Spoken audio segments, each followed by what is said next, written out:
what does it mean when every generation gets the Belle it thinks it deserves? Today, we're taking a look at the Disney's 1991 animated classic to the 2017 live-action remake, from the visually stunning 2014 French adaptation to 2011's teen drama Beastly, and see what each version says about us. When Disney released its animated Beauty and the Beast in 1991, critics and audiences immediately latched onto Belle as something revolutionary. Screenwriter Linda Wolverton fought hard during production to keep Belle from being rewritten into traditionally domestic scenes, successfully arguing for her to remain bookish rather than decorating cakes in the kitchen. This Belle walked through her provincial town singing about wanting more than this simple life, her nose buried in books while other women cared for children and chased after men. Research from 1996 showed that Belle vocalized opposition to unfair treatment, unlike earlier Disney heroines like Cinderella and Snow White who suffered injustices silently. She was marketed as the feminist princess, and a generation of young women believed it. But that feminist veneer always required us to ignore the glaring center of the story. Belle's entire arc happens while she's imprisoned. The Beast doesn't ask for her company or court her affection, he demands it. Every dinner together, every moment in the library, every gentle touch happens within the confines of captivity. Belle dismisses the attention of shallow Gaston, yet embraces self-effacement for an unusual male in an unusual setting, making it look like empowerment simply because the man is different. The 1991 film taught us that if we were smart enough, special enough,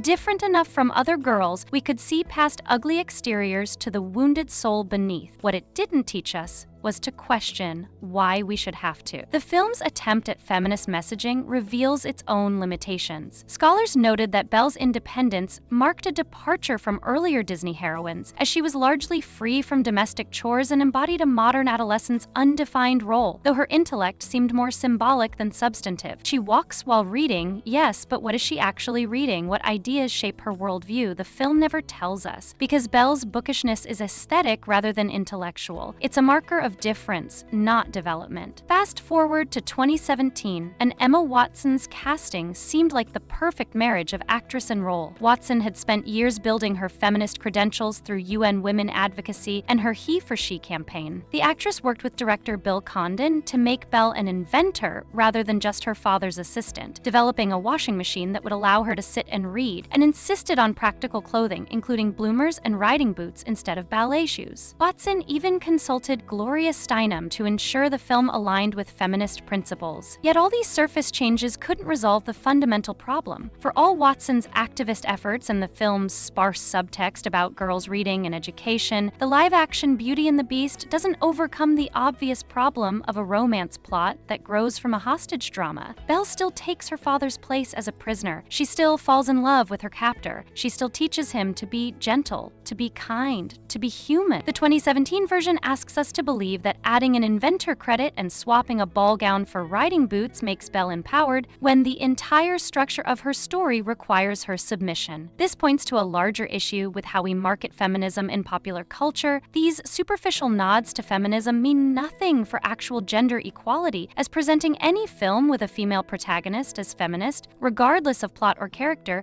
reduces feminism to a mere selling point. It's easier to give Belle pockets and call it progress than to interrogate why her transformation from prisoner to lover happens without her ever being truly free to leave. The 2017 Belle rejects Gaston more forcefully and reads to young girls in the village, but she still ultimately validates the same narrative arc built on captivity. Meanwhile, 2011's Beastly stripped the fairy tale down to its contemporary essentials, and in doing so, revealed its inherent emptiness. Alex Pettyfer's Kyle isn't transformed into something monstrous. He's covered in tattoos and scars, made to look like a social outcast rather than a literal beast. Vanessa Hudgens plays Lindy, who ends up in Kyle's penthouse not through voluntary sacrifice, but because her father's drug debts make her a convenient bargaining chip. Here, the power imbalance isn't softened by magic or grand libraries or talking teacups. It's just a wealthy boy keeping a girl in his apartment until she learns to love him. The film wants to be a morality tale about looking past appearances, but it fumbles the execution. Kyle's transformation is never truly ugly. The tattoos and and scars create an edgy aesthetic that's more rapper than monster. The film asks us to believe Lindy falls for Kyle's inner beauty, but his protection of her is born from the same entitled possessiveness that defined him before his curse. He doesn't learn to see women as people,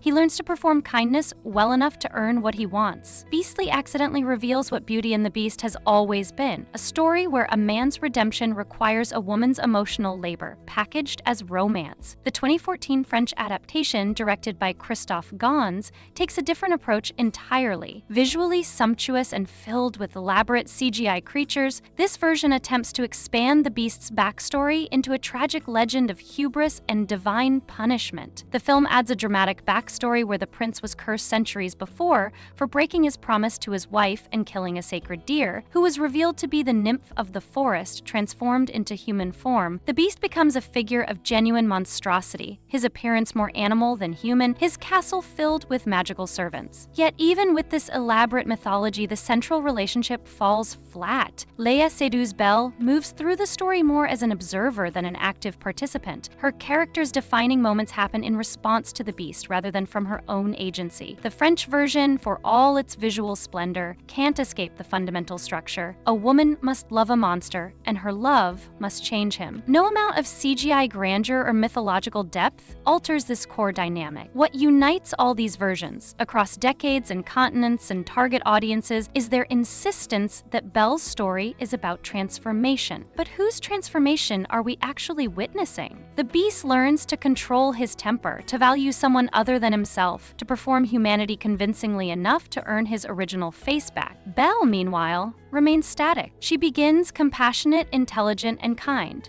She ends compassionate, intelligent, and kind. Her transformation is geographical rather than personal. She moves from village to castle, from one form of constraint to another, and we're meant to read this as liberation because the castle has better books. Each adaptation reflects what its era considers feminist progress. The 1991 Belle reads and rejects provincial life. The 2017 Belle invents and educates. The 2011 Lindy endures modern dangers. The 2014 Belle navigates epic fantasy landscapes, but none of them ask the question that matters most. What would Belle's story look like if it wasn't fundamentally about a man's redemption at all? Perhaps that's the uncomfortable truth Beauty and the Beast keeps revealing across its many retellings. We can update the costumes, expand the backstories, cast feminist icons, and add contemporary concerns. We can make Belle an inventor, a teacher, an adventurer, but as long as the story's emotional core requires a woman to see past danger and captivity to find love, as long as her compassion is framed as the solution to male violence, we're not telling a feminist story, we're telling a very old story about what we expect from women, just wearing new clothes. This is Ladies First, watching women in movies. Here we empower women by reviewing and discussing films that highlight their stories, struggles, and achievements. Don't forget to like, subscribe, and share your thoughts in the comments.